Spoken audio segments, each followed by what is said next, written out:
Shri T Harish Rao గారు. Sir, మంత్రి గారు సభను తప్పుదో పట్టించారు అధ్యక్ష. ఇది ఒక పెద్ద స్కామ్ అధ్యక్ష. ఈ ఫిలిప్పైన్కు బియ్యం పంపిణీ అనేటువంటిది పంపడం అనేది ఒక భారీ కుంభకోణం జరిగింది అధ్యక్ష. నేను మంత్రి గారిని సూటిగా కొన్ని ప్రశ్నలు అడుగుతా అధ్యక్ష.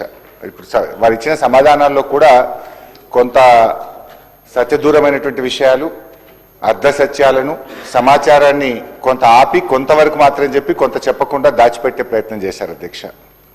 ఫస్ట్ క్వశ్చన్ అధ్యక్ష, ఈ బియ్యం ఫిలిప్పైన్కు ఇతర దేశాలకు ఎగుమతి చేయడానికి మీరు ఎవరైనా ఒక అడ్వైజర్ను పెట్టుకున్నారా? ఆ అడ్వైజర్ పేరు ప్రేమ్చంద్ గార్గ్ అధ్యక్ష. వీళ్ళు పెట్టుకున్న అడ్వైజర్ అధ్యక్ష, ఆయన ఘరానా మోసగాడు. సిబిఐ, ఈడీ కేసుల్లో ఇప్పటికే అరెస్ట్ అయి జైలుకు పోయి వచ్చినటువంటి వ్యక్తి. అనేక ఈడీ, సిబిఐ కేసులు ఎదుర్కొంటున్నటువంటి ప్రేమ్చంద్ గార్గ్ను బియ్యం విదేశాలకు ఎగుమతి చేయడానికి మీరు అడ్వైజర్గా పెట్టుకున్నారా? పెట్టుకుంటే ఆయన ఇప్పుడు ఎక్కడున్నాడు?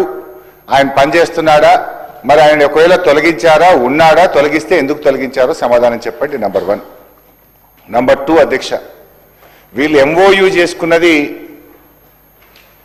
10 లక్షల మెట్రిక్ టన్నులు పంపడానికి ఎంఓయూ చేసుకున్నారు.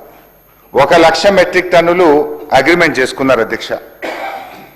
కేంద్ర ప్రభుత్వ సంస్థ అధ్యక్ష, ఐఏఎస్ ఆఫీసర్లు, ఆ సంస్థ జేఎండి, ఎండి గారు రాష్ట్ర ప్రభుత్వానికి లేఖ రాశారా?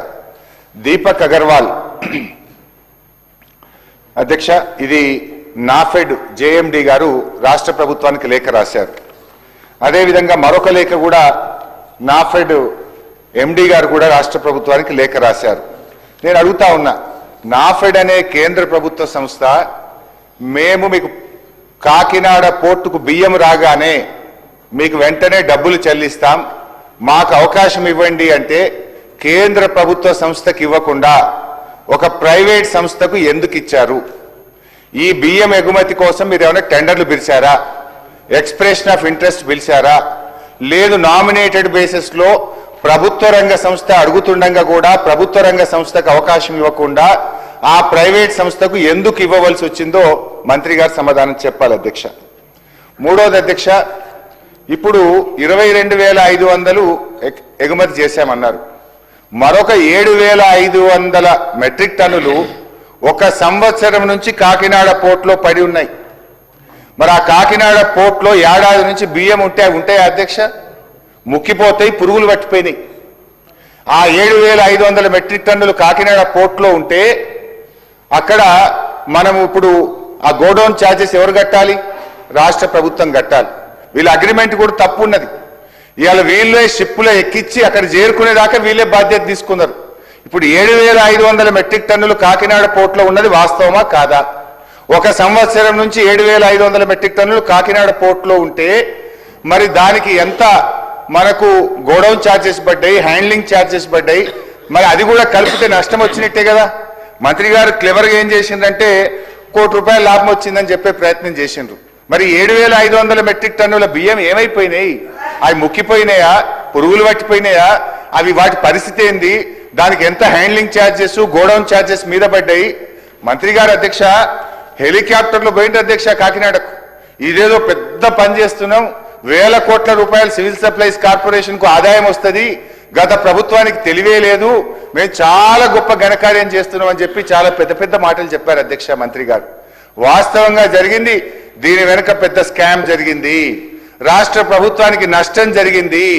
ఒకవేళ మంత్రి గారు మీకు నిజాయితీ ఉంటే నేను స్పీకర్ గారి ద్వారా ఈ ప్రభుత్వాన్ని డిమాండ్ చేస్తా ఉన్నా, ఒక హౌస్ కమిటీ వేయండి, దీంట్లో జరిగిన అవినీతిని రుజువు చేయడానికి నేను సిద్ధంగా ఉన్నా. మీరు ఒక హౌస్ కమిటీ చేయండి. నిజంగా మీరు పారదర్శకంగా ఉంటాం, మాది ప్రజాపాలన అని మాటల్లో చెప్పుడు కాదు. నేను అడిగిన ప్రశ్నకు సూటిగా సమాధానం చెప్పండి. నిజాలు బయటకు రావడానికి పోదాం కాకినాడ పోర్టుకు. మీరు ఆ రోజు జెండా ఊపడానికి హెలికాప్టర్ వేసుకొని కాకినాడ పోయింది కదా. మరి ఆ 7,500 మెట్రిక్ టన్నులు కాకినాడ పోర్టులో సంవత్సరం నుంచి అక్కడ ఎందుకు పడి ఉన్నాయి? వాటి పరిస్థితి ఏంది? మంత్రి గారు చెప్తారా? దాంట్లో వచ్చిన నష్టం ఎంత? సూటిగా సమాధానం చెప్పండి. ఎందుకు మీరు తిమ్మిని బిమ్మని చేస్తారు?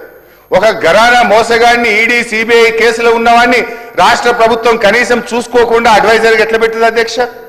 కేంద్ర ప్రభుత్వ సంస్థ మేము అడ్వాన్స్ గా డబ్బులు ఇస్తాం, అని చెప్తే కేంద్ర ప్రభుత్వ సంస్థ అడిగితే వారికి అవకాశం ఇవ్వకుండా, నాఫెడ్కి అవకాశం ఇవ్వకుండా ఒక ప్రైవేట్ కంపెనీకి మీరు నామినేషన్ బేసిస్ లో ఎట్లా ఇస్తారు?